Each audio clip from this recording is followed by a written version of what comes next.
Glória a Deus. Tudo bem com vocês, meninas? Que privilégio nosso de, em plena terça-feira, hoje é terça-feira, gente? Gente, me ajuda, gente. Esse negócio de menopausa, só Jesus na causa, né? A história de uma névoa mental é a pura verdade. E outras coisitas más. Mas aleluia. Só tem menopausa quem envelhece, só envelhece quem está vivo. Oh, glória a Deus! Então, nós temos muitos motivos de gratidão ao Senhor, não é? Mas numa terça-feira, a gente poder se reunir para adorar o Senhor em comunidade, para nos assentarmos aos pés dEle e ouvir o que Ele quer dizer para nós nessa noite, é um privilégio. E eu quero que vocês pensem muito nisso. Porque, infelizmente, em muitas nações da terra, isso não é possível. Não é possível a igreja se reunir assim, com mais pessoas, né? Em muitos lugares ainda a Bíblia é proibida. E se você for encontrado com uma Bíblia, dependendo do lugar que você é encontrado com uma Bíblia, pode ser um crime. E se você presenteia alguém com uma Bíblia, pode ser um crime passível de morte. A gente nem acredita, porque a gente vive numa realidade tão diferente, né? Mas eu quero dizer, você não despreze o que você tem. O privilégio de poder ter acesso à palavra de Deus, o privilégio de poder cultuar ao Senhor em comunidade. É maravilhoso quando a gente pode acompanhar um culto online. Na pandemia a gente viu como foi útil, como foi importante, é maravilhoso. Mas nada substitui a comunhão, né? A gente estar junto, a gente olhar no olho, a gente se abraçar, nada substitui isso. E é do agrado do Senhor que a gente viva assim, celebrando Ele em comunidade. Amém? Muito bem, queridas. Eu me inspiro nas mulheres da Bíblia. E vocês? Hoje tem tantos referenciais, né? Hoje a gente tem um tanto de blogueira, influencer. Agora virou um nome, né, famoso, influencer. Todo mundo quer ser influencer, né? Mas, com certeza, você deve ter alguma pessoa aqui no seu tempo que te influencia de alguma forma. Você gosta do jeito dela se vestir, do jeito dela falar, você pega as dicas dela. Mas eu quero te dizer, gente, o nosso primeiro referencial é a palavra de Deus.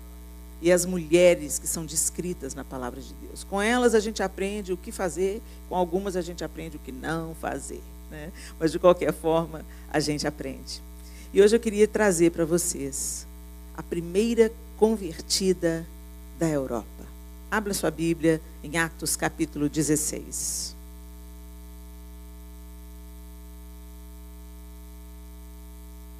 O apóstolo Paulo, chamado pelo Senhor Jesus para ser o apóstolo aos gentios. 16, tá, gente? Atos 16.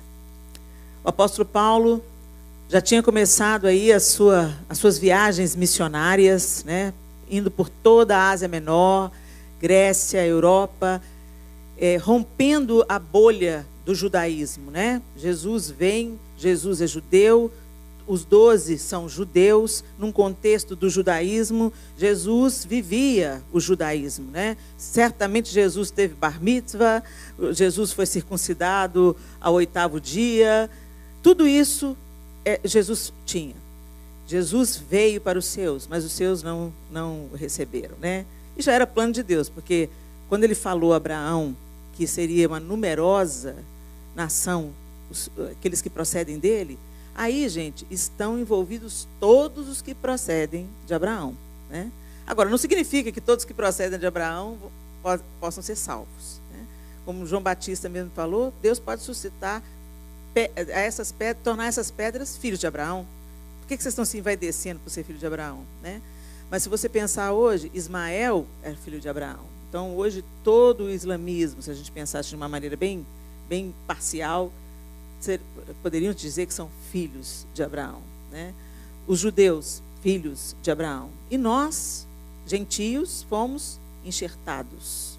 E por que fomos enxertados? Porque o Senhor enviou o apóstolo Paulo para fundar igrejas e para anunciar o evangelho de Jesus Cristo fora daquela bolha do judaísmo.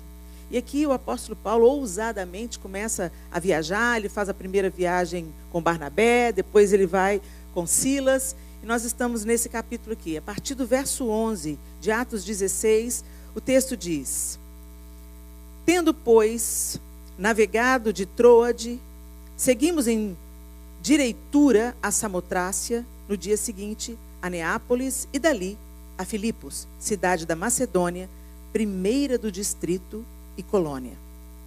Nesta cidade permanecemos alguns dias.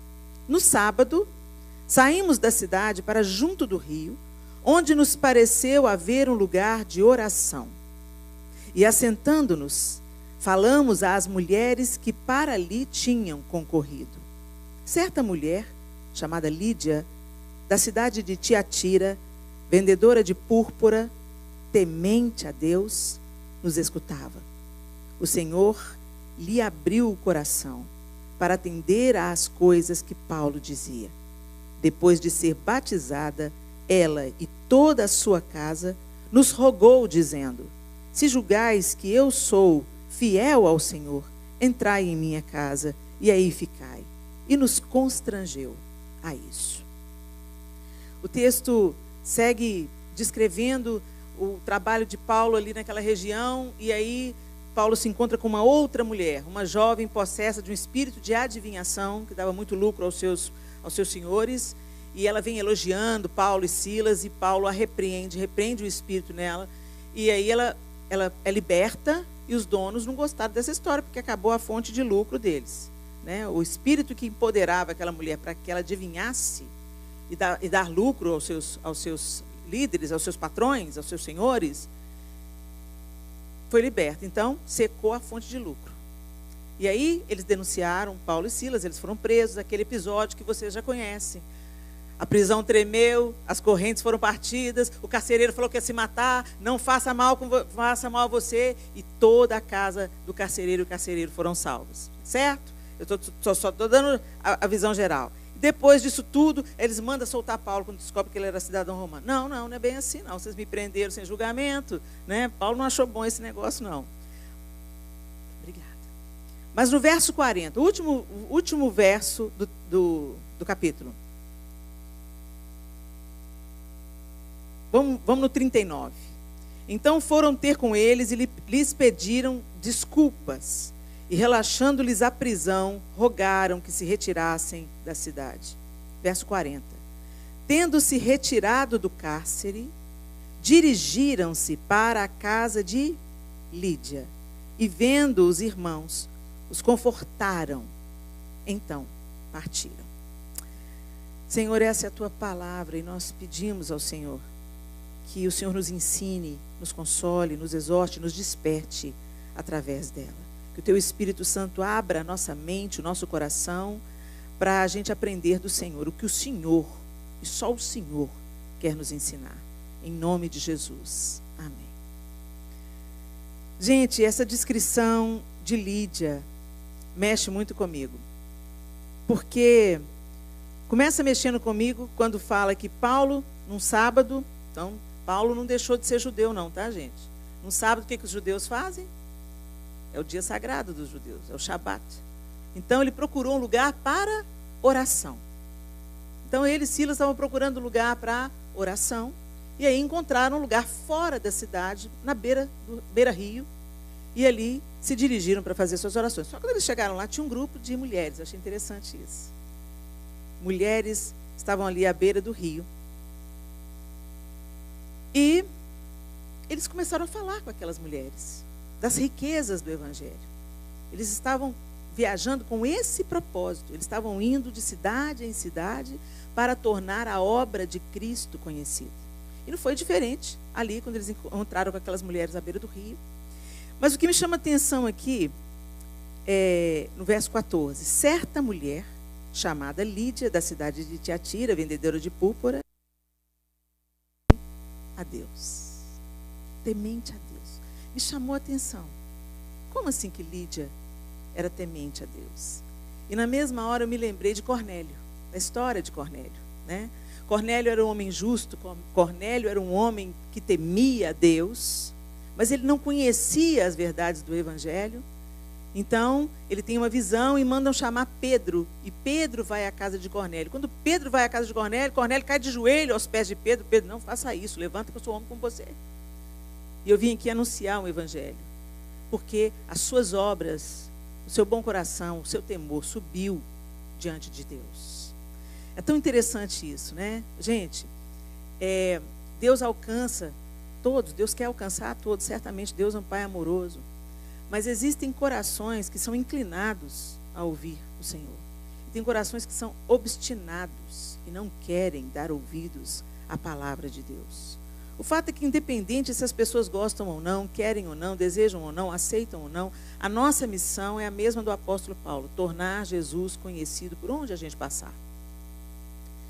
Mas essa mulher foi levada ali, à beira do rio. Eu creio nisso plenamente. Deus provocou esse encontro. O Espírito Santo provocou esse encontro, porque já conhecia o coração de Lídia.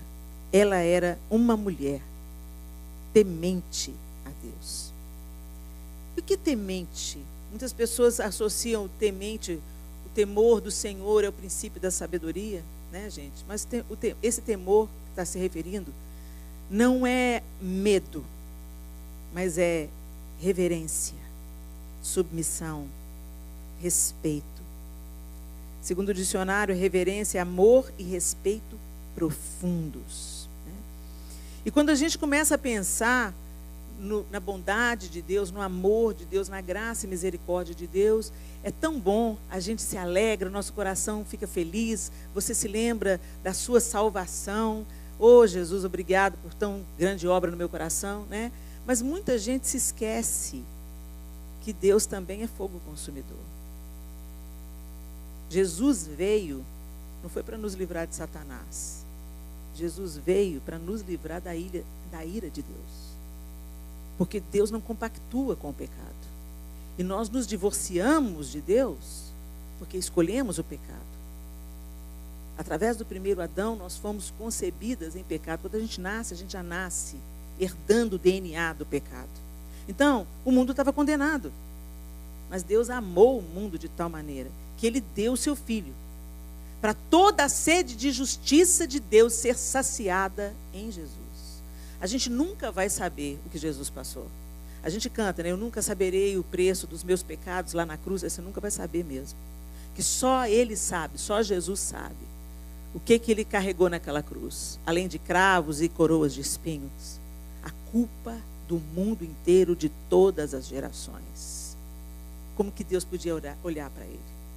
Como que Deus podia contemplá-lo?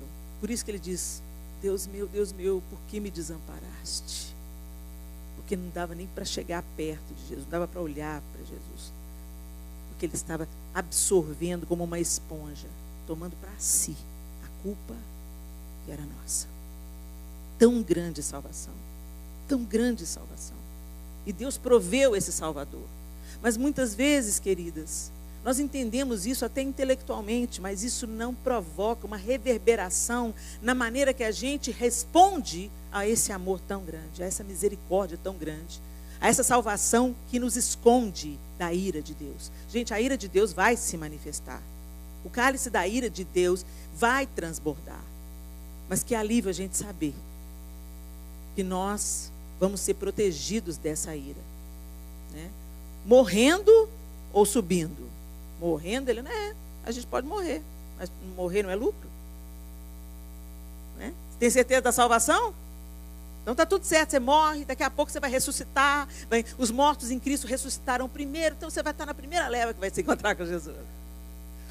Mas enfim, nós não correspondemos a isso. Como é que nós temos levado a nossa vida cristã? Lídia estava ali na beira do rio, e Lídia era uma mulher, então já foi sendo descrito quem ela era. Ela era uma mercadora, ela vendia púrpura. O corante púrpura, gente, tingia as roupas de uma maneira que as roupas, aquelas roupas que recebiam aquele corante, eram roupas da realeza. Quanto mais viva a cor, azul, roxo, vermelho, todos esses corantes eram de substâncias naturais, tiradas da natureza. Então, era uma coisa difícil de encontrar. Quanto mais forte era a cor, mais cara era a roupa. Por isso que era muito comum a realeza, os ricos, os príncipes usarem essas cores, vermelho, azul, e são as cores do tabernáculo, né? Roxo, azul, as cores da realeza.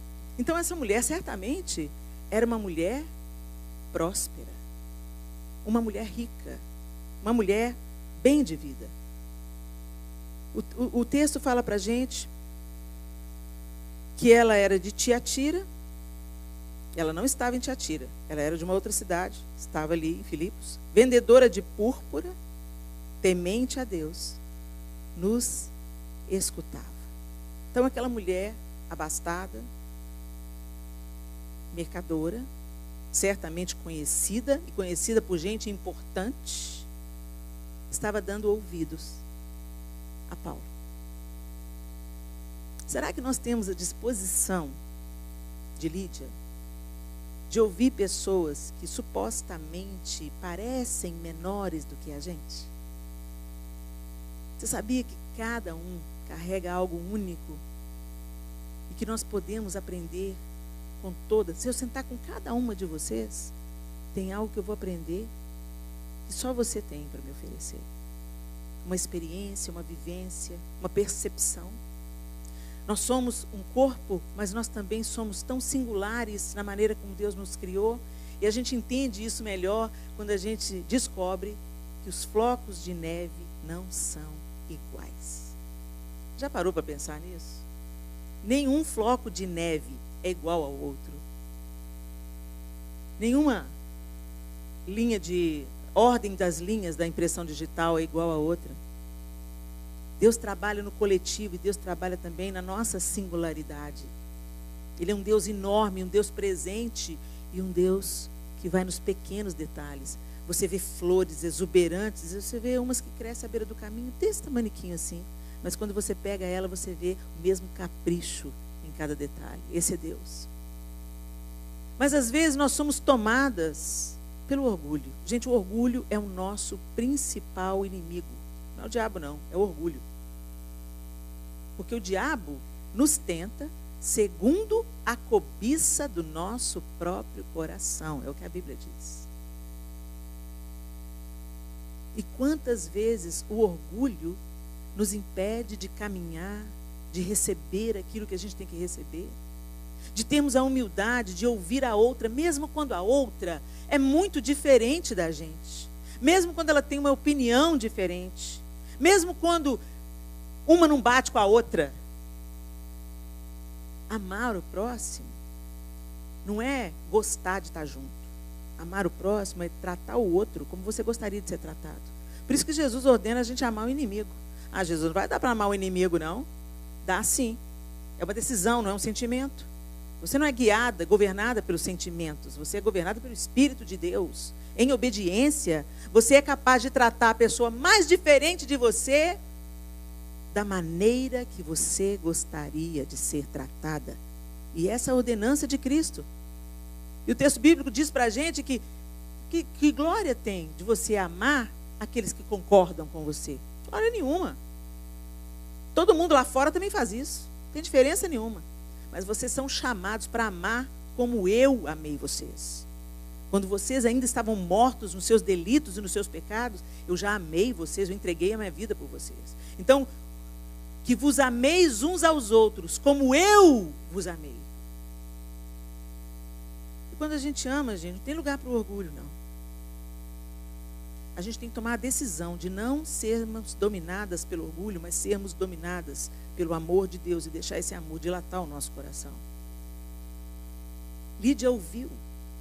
Ela podia ser rica, bem posicionada, conhecida, uma mercadora famosa, que certamente se relacionava com as pessoas mais ricas da cidade, porque é quem podia comprar púrpura. Mas ela ouviu. Ela não levou em conta o seu status, a sua posição. E às vezes, meninas, a gente tem onde cair morta. E a gente não ouve a outra. Às vezes dá um banquinho para uma menina, ela sobe no banquinho e já se sente a superior. Dá um título para a pessoa. Gente, quer conhecer o caráter da pessoa? Dá dinheiro ou dá poder? Que aí o que está oculto vem à tona. Né? E a gente tem que observar isso. Quando o apóstolo Paulo, na sua carta aos Efésios, ordena que a gente se encha do Espírito, né? Ele falando aos Efésios, ele fala: enchei-vos do Espírito, falando entre vós com salmos, hinos e cânticos espirituais, cantando e salmodiando a Deus no vosso coração, dando graças por tudo ao nosso Deus e Pai, em nome de nosso Senhor Jesus Cristo, sujeitando-nos uns aos outros. Ele fala: sujeitem-se uns aos outros, sujeitando-vos uns aos outros. É assim que a gente é cheio do Espírito. Olha isso. Ele fala tudo no imperativo. Como é que você vai ser cheio do Espírito? Falando entre vós com salmos e hinos. Para com a fofoca, para com a maledicência, para de falar da vida da irmã. Você quer ser cheio do Espírito? Abandona a fofoca, abandona a maledicência. Não tem jeito a gente encher o nosso coração de maledicência, a nossa boca de más notícias e sermos cheios do Espírito. Falando entre vós com salmos, hinos e cânticos espirituais. Conta o testemunho, conta a bênção, pede oração, orem pelo país, orem pela irmã doente, mas não deem lugar às trevas, sujeitando-vos uns aos outros.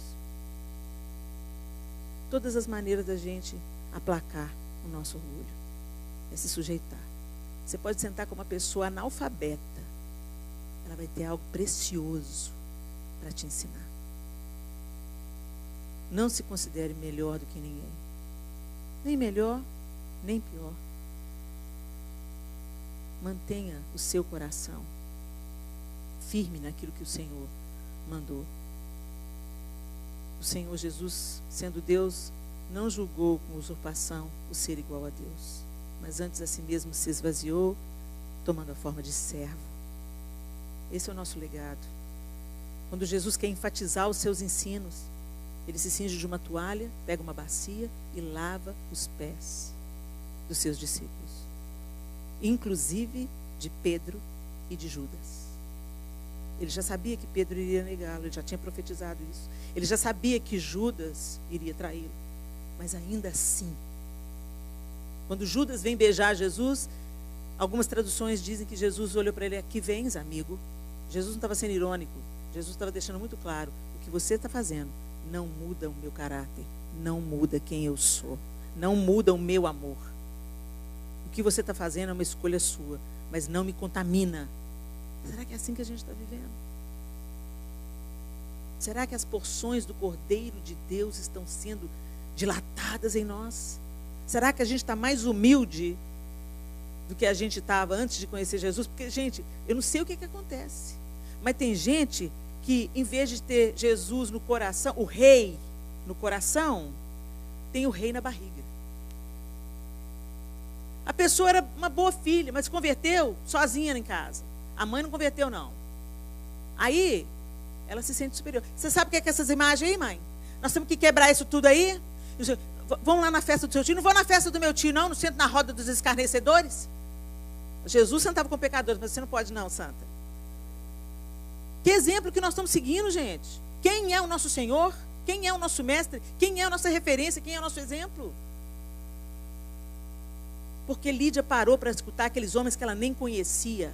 O poder do Evangelho entrou naquele coração, transformou aquela vida. Muitas coisas a gente pensa que não chega na nossa vida, porque o diabo... Gente, para de dar tanto poder para o diabo. Ele é poderoso? É. Mas se você está escondida na sombra do Altíssimo, ele não pode tocar em você sem pedir a permissão de Deus. Agora, você tem que cuidar, a verdadeira batalha espiritual é com o seu coração. A verdadeira batalha espiritual é aquela que a gente trava nos pensamentos, na mente, na língua. Essa é a batalha espiritual que a gente tem que vencer todo dia. Vencer o nosso orgulho, vencer a maledicência, vencer a nossa vontade, para que o Senhor prevaleça sobre nós. Essa sim é uma vontade, é um desafio, é uma batalha espiritual. Muito bem. Então eu quero dizer para vocês, minhas queridas, faz uma sondagem de como você está vivendo a sua vida cristã. Recentemente eu fui fazer uma cirurgia, uma pequena cirurgia, e quando eu entrei no bloco cirúrgico, algumas meninas me reconheceram, me cumprimentaram e tal, mas logo eu fui sedada, não as vi mais. Aí, quando eu voltei para a consulta de retorno, a minha médica virou para mim e falou assim: Helena, Muita gente te conhece aqui no hospital, né? Aqui na clínica. Muita gente te conhece. As meninas do bloco cirúrgico, todo mundo te conhecia lá. Ah, eu é mesmo, doutora. Eu fiquei assim meio constrangida, não sabia o que eu ia falar, né? Aí, que bom. Ela falou assim, elas são evangélicas, né? É. Você é pastora, né? É. Então me explica. Então me explica. Como é que a pessoa pode ser evangélica, ler a Bíblia, mas não cumprimentar o porteiro e falar mal umas das outras quando está pelas costas? Eu falei assim, a senhora já ouviu falar no joio e no trigo? Gente, a gente não é o que a gente fala que é. A gente é o que a gente faz. Nesse aspecto do testemunho. Porque tem gente que fala que é crente, mas não age como crente, não pensa como crente, não veste como crente, não anda como crente. Não age como crente. Recentemente eu vi uma moça falando na internet, ela estava falando assim, qual a maneira de eu levar Jesus para o meu ambiente de trabalho? Eu me torno a melhor funcionária. Eu provo toda a minha competência. Eu faço o que eu faço com excelência. E aí eles começam a me perguntar, por que você é assim? Por que você cumpre os seus compromissos? Por que você chega na hora? Por que o que você faz é bem feito? Aí ela tem a oportunidade de falar, porque eu ando governada por aquele que me santifica e me aperfeiçoa. Jesus Cristo, já ouviu falar? Então, muitas vezes, a gente se preocupa muito com aquilo que a gente fala. A médica sabia que todas elas eram cristãs. Todas elas, não usou a palavra cristã, ela usou a palavra evangélicas. Todas elas eram evangélicas. A médica sabia, mas a médica estava escutando as conversas entre elas. A médica sabia da queixa de como elas tratavam funcionários que elas julgavam ser menor do que elas. Tem ninguém menor do que a gente. A graça nos nivela. Grande é Ele, perfeito é Ele, excelso é Ele. Agora, à medida que nós vamos sendo aperfeiçoadas nele, é o caráter de Jesus que vai transbordando. A gente vai diminuindo e o Senhor vai crescendo. O Espírito Santo vai aperfeiçoando o nosso caráter e nos tornando semelhantes a Cristo. Essa é a obra primeira do Espírito Santo. Eu vou enviar o Espírito Santo e ele vos ensinará todas as coisas e vai lembrar a vocês tudo que eu tenho ensinado. Só para você saber? Não. Para você viver. Só para você dizer? Não. Para você testemunhar com a sua vida. E está havendo uma dissonância entre aquilo que a gente fala e aquilo que a gente faz. E essas coisas têm que andar alinhadas. Os nossos filhos, por exemplo, eles estão mais de olho no que a gente faz do que naquilo que a gente fala. A gente não sabe o poder até que você vê um fruto. Olha, ele prestou atenção. Olha, aquela semente floresceu. E não foi com a palavra que foi ensinado, foi com o exemplo que foi ensinado. Um dia o Miguel, meu filho, estava andando comigo na calçada e ele me passou. Eu estava com ele, caminhando na calçada, ele do lado de dentro. E ele já era rapaz, estava com 20 anos. Eu dando a mão para ele, lá no bairro mesmo. E aí ele trocou comigo, largou a minha mão, passou para o lado de fora da calçada e me pôs para dentro da calçada. Eu falei assim, que é isso, menino? Passa para cá, eu sou sua mãe. Ele falou assim, mãe, você é minha mãe, não estou te desrespeitando não, mas eu sou o homem e eu preciso te proteger, como meu pai faz. O João nunca falou para o Miguel, você tem que colocar as mulheres para dentro da calçada. Não, ele viu. Ele viu. Que o nosso exemplo arraste as pessoas a Cristo. Outra coisa interessante que a gente vê aqui é então que Lídia abre o coração, escuta de boa vontade, né? E atende às coisas que Paulo dizia. Ela aceitou sem resistência. E foi batizada imediatamente. que tão grande e maravilhosa a obra. A sensação que eu tenho é que Deus foi preparando todo o terreno do coração de Lídia, e aí ele só chegou para finalizar. Pronto, Paulo, agora chega e passa a régua. Está pronta, o coração está sedento, o orgulho está abatido. Ela pode receber a semente do Evangelho. Imediatamente ela recebeu, ela creu e ela foi batizada. E aí o que acontece depois disso? Depois de ser batizada, ela e toda a sua casa. Então, peraí, não foi só Lídia. Fala que estavam as mulheres ali, mas pelo jeito não estavam só as mulheres. Talvez estava uma filha, uma mãe, não sei. Mas está falando que toda a casa, rogou a Paulo e Silas, dizendo: se julgais que eu sou fiel ao Senhor, entrai em minha casa e aí ficai. E nos constrangeu a isso. Imediatamente, a conversão de Lídia produziu fruto na vida dela. Imediatamente. Às vezes, muitas de nós leva tempo. O Senhor tem que ir limpando, né? Vai limpando, vai tirando as coisas ruins, as coisas do passado, às vezes os traumas, às vezes as histórias que a gente carrega, e o Senhor vai ali no processo, cada uma tem né? É igual planta. Nem toda planta vai ganhar a mesma quantidade de água. Às vezes você pega plantas diferentes, você dá água demais para uma, você mata. Se você não dá para outra todo dia, você mata. Então, Deus sabe exatamente qual é o processo que Ele entra com cada uma de nós. Mas o que me chama a atenção é que Lídia respondeu à salvação com generosidade e hospitalidade. Gente, esses dois valores eu queria enfatizar com vocês. O primeiro, ela estava com o coração pronto, aberto. Mas esses dois frutos imediatos, hospitalidade, generosidade, é uma coisa que está faltando muito no nosso tempo. Nós somos estimuladas pelas pressões externas a cuidarmos da nossa vida. Né? É assim que é o ritmo. Não, vai lá, faz o seu trabalho, sustenta a sua casa, sustenta seus filhos, cuida dos seus filhos, cuida do seu marido. Então, quando você percebe, você está na rodinha do hamster. Você está correndo, mas não sabe para onde. É porque todo mundo está correndo na mesma direção. E tem direção? Não tem direção não. É só manter a roda girando. E aí, quando a gente olha para o significado dessas palavras, né, hospitalidade e generosidade, eu gosto, gente, de trazer para o dicionário, porque aí a gente refresca na nossa mente o significado daquelas palavras. Hospitalidade, ato de hospedar, de acolher hóspedes, hospedagem, qualidade de hospitaleiro, do que recebe ou acolhe pessoas de uma forma agradável e afetuosa. Acolhimento afetuoso. Isso é hospitalidade. Não é só hospedar uma pessoa. É acolher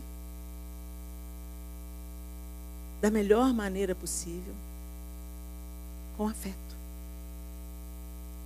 Talvez você já tenha ficado hospedado na casa de alguém, e onde você chegou e dormiu lá, no outro dia você foi embora.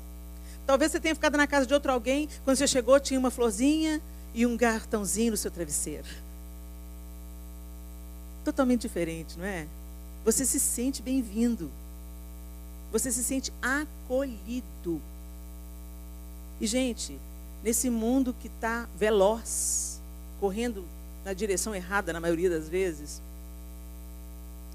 o Senhor precisa de contar com a hospitalidade das suas filhas. É uma característica da mulher a hospitalidade, gente. Deveria ser. Nós estamos cultivando tantas qualidades masculinas e abandonando os atributos femininos. Da mulher é acolher. A mulher, por natureza, ela é acolhedora. Eu me lembro que a gente era criança, todo mundo brincando na porta de casa, assim, e minha avó, eu passava férias na casa da minha avó, e minha avó sentada, tinha um banquinho de cimento no passeio, e ela sentava ali com as vizinhas, e ficavam olhando a gente brincar na rua. E enquanto a gente brincava na rua, Aí uma fala, olha lá fulano. Zezinho está me dando trabalho demais. Olha lá, já está brigando com fulano, olha lá. Não aguento isso não, que faz? Em casa só briga com o irmão. Aí a outra que já é mais experiente, não, isso é fase, isso vai passar. Isso vai passar. Olha, eu vivi isso com fulano, tem acolhimento na ouvidoria. Não tem julgamento. Sabe ouvir. Sabe sugerir, sabe aliviar a carga. Onde que a gente perdeu isso, gente? Você gosta de receber?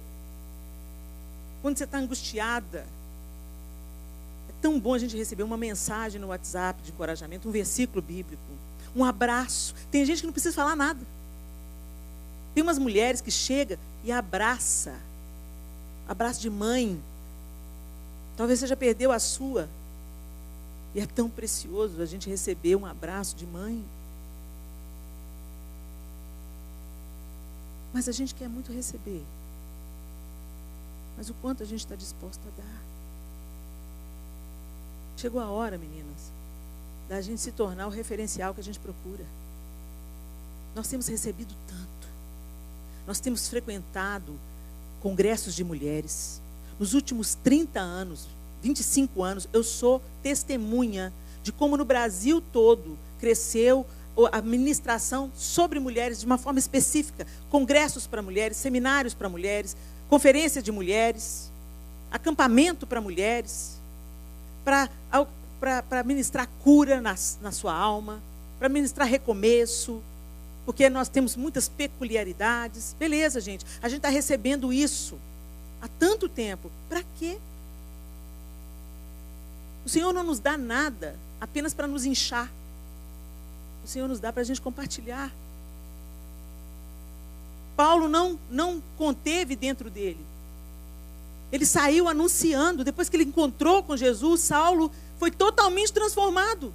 O cara era perseguidor do Evangelho e se tornou o maior anunciador do Evangelho.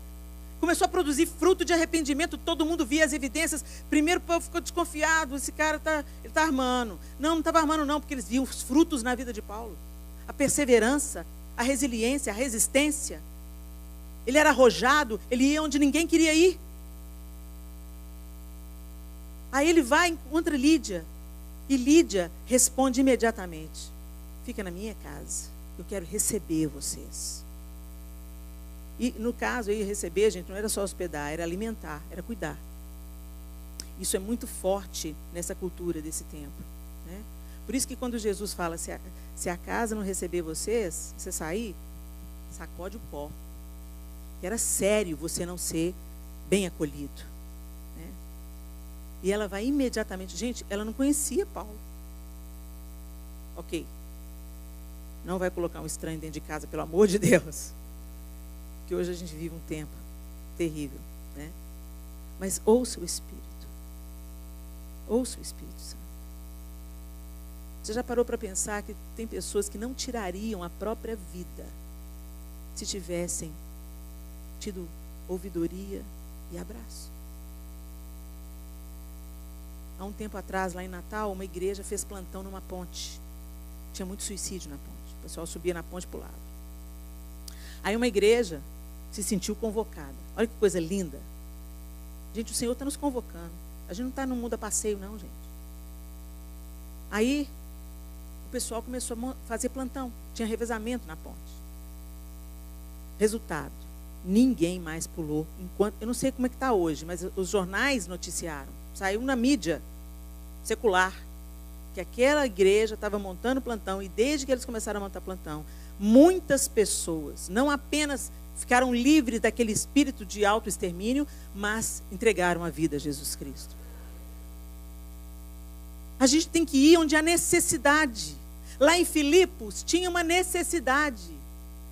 Aquela moça que era possessa de um espírito adivinho, ela foi liberta, porque Paulo estava ali em Filipos. Porque ele saiu do conforto dele e foi lá para Filipos. E Deus cuidou dele através de Lídia. Então, gente, ou você está anunciando, ou você está cuidando de quem está anunciando. Acolhendo quem precisa. Acolhendo o desamparado. Às vezes a gente pensa que anunciar o evangelho é só com o microfone na mão. Não é não. Muitas vezes é só abrir na porta da sua casa. Preparando uma cama bonita. cheirosa, ouvindo a pessoa. Fala, o que está te angustiando? Pode falar. Fica calada, só escuta. Gente, a gente tem uma dificuldade enorme de ficar calada, a gente sempre quer adaptar.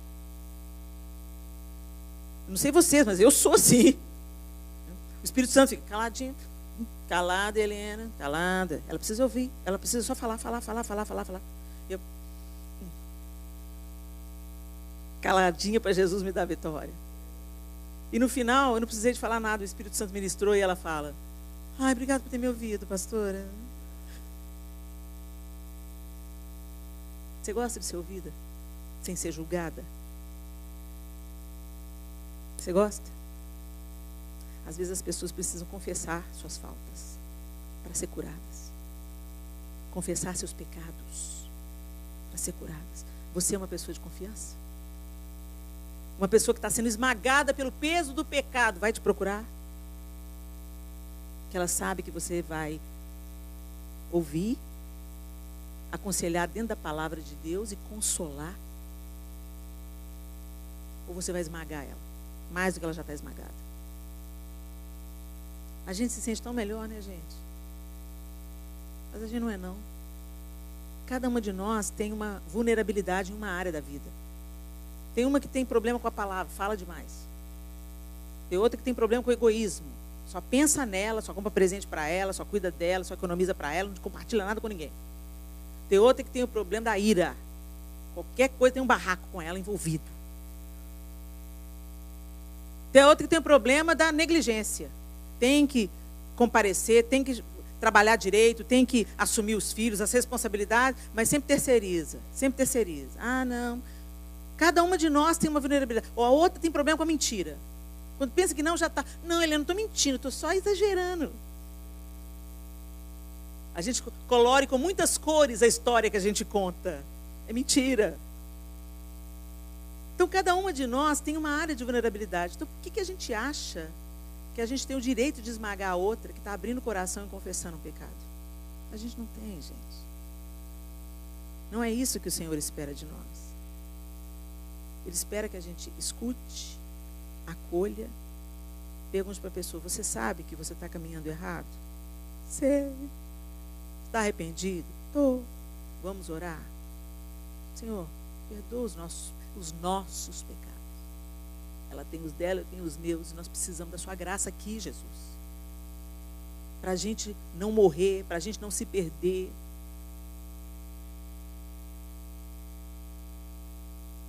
A hospitalidade tem tudo a ver com isso. E a generosidade é quem gosta de dar, que perdoa com facilidade. Olha que interessante. Que pratica a liberalidade. Esse é o generoso. E nós somos generosas?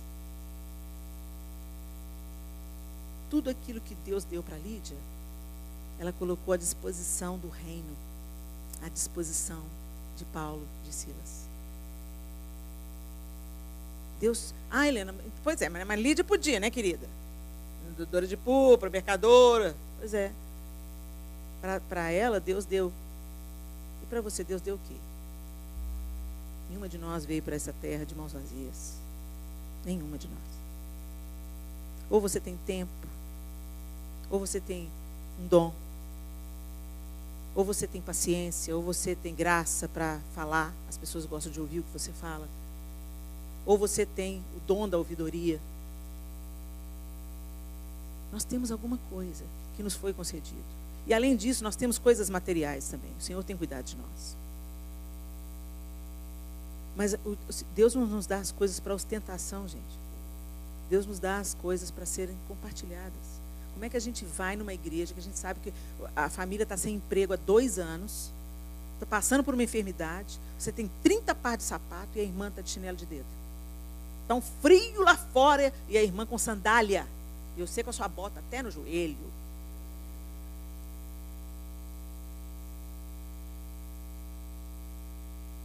Sabe, gente, a gente tem que enxergar além do nosso próprio umbigo.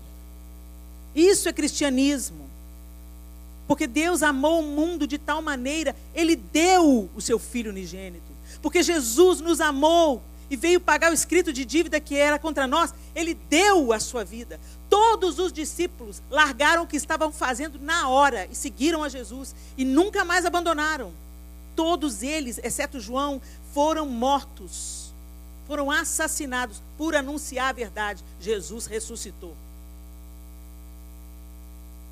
Eles compartilharam tudo, inclusive a própria vida. Mas hoje, você pergunta para um jovem, qual que é o seu chamado ministerial? Eu quero gravar um EP e ser contratado pela gravadora tal, e ser famoso.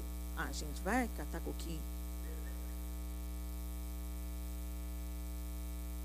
Eu creio que Deus está levantando, apesar de todo esse tempo difícil que a gente está vivendo, eu estou vendo uma geração aí. Tem criança sendo batizada com o Espírito Santo. Tem meninos e meninas vivendo uma vida diferenciada. O diabo está sentindo o cheiro disso já tem tempo, por isso que ele está atacando tanto essa geração. Eu creio que Deus vai levantar uma geração poderosa nele. Mas isso passa por nós, meninas. Mães, avós, tias, professoras da escola dominical, educadoras, influenciadoras, porque mulher influencia. Onde a gente passa, pode não ser seu parente, onde você passa, alguém está prestando atenção no que você está dizendo, no que você está fazendo. Então passa pela nossa vida. É tempo, gente, da gente corresponder àquilo que o Senhor nos entregou. Ele nos deu tão grande salvação. Ele nos deu dons e talentos. Ele ativou esses dons a partir da nossa salvação. Não é para a gente viver só para a gente. Tem uma música antiga. Eu não sou velha, eu sou vintage. Meu Senhor, agora que estou para servir-te, sim. A vida que me deste não é só para mim.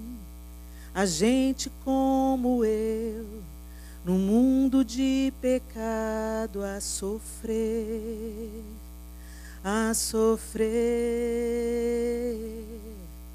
Meu Senhor, o amor que tu me deste, quero repartir. A criação se perde, pois não quero ouvir falar. Quem quer hoje ajudar, quem quer hoje ajudar, vidas a salvar, a vidas a salvar, vidas a salvar. Há muitas vidas, há vidas a salvar, vidas a salvar, há vidas a salvar. Que a gente pare de olhar para o próprio umbigo. Que nós sejamos ativadas como Lídia foi. E imediatamente a gente corresponda com tudo que recebemos. Lídia tinha sua casa, condições de hospedar, e ela o fez sem titubear. Que o Senhor te encontre pronta a também corresponder ao chamado do Senhor sem titubear. Não entre na roda do hamster. Não se deixe envolver pelas mentiras de Satanás. Às vezes a gente pensa, gente, que Satanás vai pegar a gente, vai arrastar a gente para perdição, para balada, para prostituição. Não, às vezes ele trabalha mais sutilmente. Ele te mantém dentro da igreja pensando que é crente, totalmente voltada para você mesmo, vivendo uma vida altamente egoísta e autocentrada. O cristianismo, inevitavelmente, se for vivido, ele vai derramar na vida de alguém alguma coisa de bom. Que a gente seja testemunho de Cristo onde a gente trabalha, onde a gente estuda. Que sejamos excelentes naquilo que a gente faz, para que as pessoas vejam a excelência de Cristo em nós.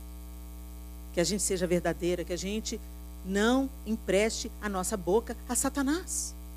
Que a gente trate todas as pessoas que passarem no nosso caminho com a mesma dignidade que Jesus tratou a todos. A todos. Ele foi inclusive questionado. Mas come com pecadores? É amigo de pecadores? Ele deixou claro. Eu não vim para os sãos. Eu vim para os doentes.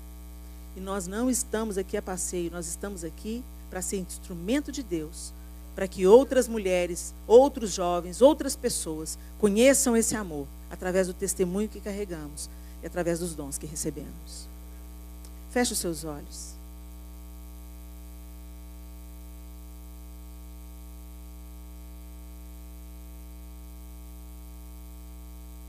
Eu quero que você traga a sua memória. Quando Jesus entrou na sua vida.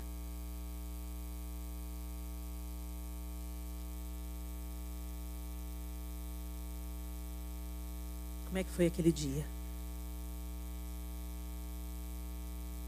Você tinha uma mente e recebeu outra. Você tinha um coração e recebeu outro. Mas aí, o tempo passou e você foi esfriando como a igreja de Éfeso. Eu tenho contra ti que abandonaste o teu primeiro amor. Eu me lembro quando me converti, que eu estava em todos os evangelismos. Eu ia no cemitério pregar, eu tinha 14 anos de idade. Dia de finados, eu estava lá no cemitério pregando. Eu ia nos cultos da praça. Eu entregava folhetos e falava de Jesus para as pessoas. Eu testemunhava Jesus no colégio que eu estudava. Mas depois, a gente começa a se amoldar novamente, vagarosamente. Porque o diabo é paciente. Se ele tem alguma virtude, é essa. Ele trabalha no tempo para você não perceber. E aí você vai tomando outras direções, tendo outras prioridades, pensando que já fez muito, ou terceirizando. Ah, isso é para intercessão. Isso aí é para a turma do evangelismo. Ah, essa aí é ação social, não é a minha parte. A sua parte é refletir Jesus, seja da maneira que precisar. Orando, doando, acolhendo, sustentando, servindo.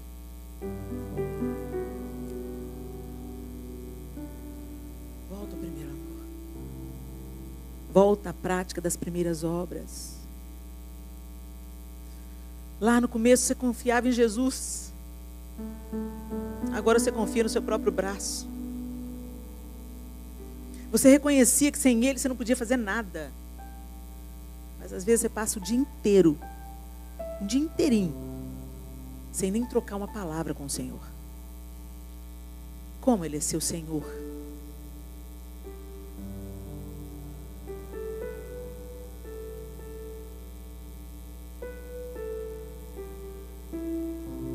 O que você está negligenciando? O que era sua responsabilidade, mas você não está fazendo? O seu encargo, o seu santo encargo. Tem pessoas que passaram pela sua vida e nunca ouviram falar de Jesus.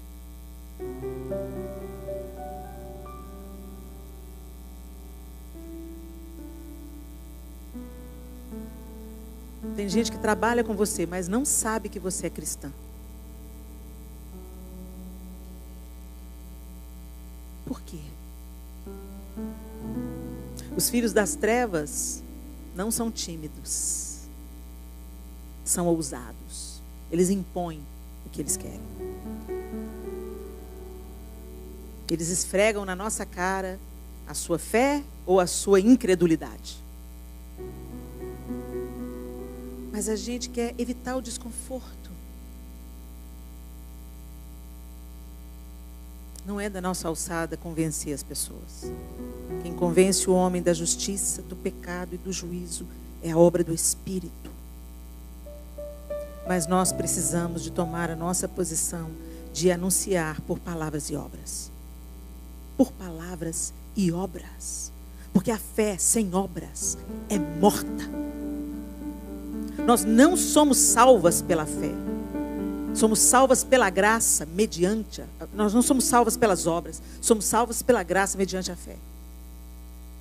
Mas somos salvas para a prática das boas obras que foram preparadas para nós de antemão. E boas obras, gente, não é só dar esmola, não. Boas obras é ser resposta onde há necessidade. Ser alívio, ser esperança, ser sustento financeiro,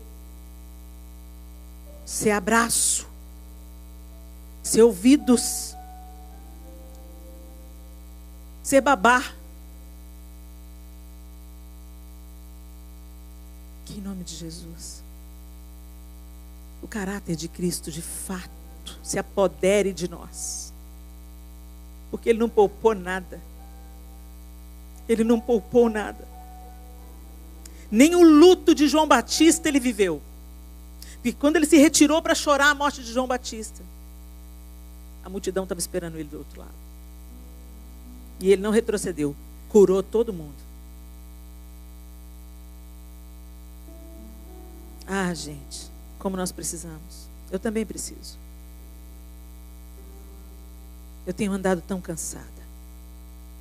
Por alguns problemas hormonais. Então, às vezes, assim que acaba o culto, eu saio. Mas eu tenho pedido graça ao Senhor. Porque eu sei que nós não precisamos de foto, mas Ele se alegra na comunhão. E no abraço. E no testemunho compartilhado. É simples. Mas a gente tem que tirar os olhos de nós mesmos. E pôr os olhos na outra, no outro, no filho. Às vezes seu filho está pedindo socorro dentro de casa. E você não percebe. Põe um tablet na mão dele para ter sossego. Não negligencie seu filho. Você é a primeira responsável por apresentar Jesus Cristo aos seus filhos. A vida dos meus filhos, Deus não vai cobrar dos pastores de adolescentes. Deus vai cobrar de mim e do pai deles. O que está à sua mão para fazer, faça. Que comece dentro da sua casa e transborde por onde você passar. Lídia transbordou. Que a gente transborde também. A primeira convertida da Europa. Que legado. Quantos avivamentos aconteceram na Europa? Outras Lídias precisam se levantar lá. E aqui. E no Brasil. E por toda a terra. Em nome de Jesus. Senhor, nós te bendizemos nessa noite. Nós agradecemos ao Senhor pela tua vida. Senhor, nós não queremos ser contados com aqueles que te têm nos lábios, mas o coração está longe do Senhor. Nós queremos ser totalmente do Senhor. Nossos dons, nossos talentos, nosso tempo, nosso dinheiro, tudo que possuímos, que te sirva. Que te sirva. Que o Senhor seja Senhor sobre tudo. Sobre a nossa casa, sobre os nossos familiares, sobre o nosso trabalho, sobre as famílias que nós trabalhamos para elas, sobre as pessoas que a gente encontra no transporte, na escola, na igreja. Que de fato, Senhor, nós sejamos sal e luz, fazendo a diferença onde há escuridão. Obrigada, porque o Senhor fala, e o Senhor tem falado e nos atraído e nos despertado. Nos ajuda a colocar em prática, Senhor. Nós não queremos ser meras ouvintes, mas queremos ser aquelas que escutam e obedecem. Que o Senhor produza frutos através dessa palavra nos nossos corações. E eu me incluo, no meu também, Senhor.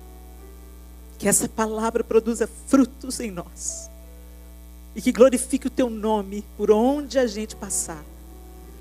Em nome de Jesus o Cristo. Amém e amém. Deus abençoe vocês, queridas.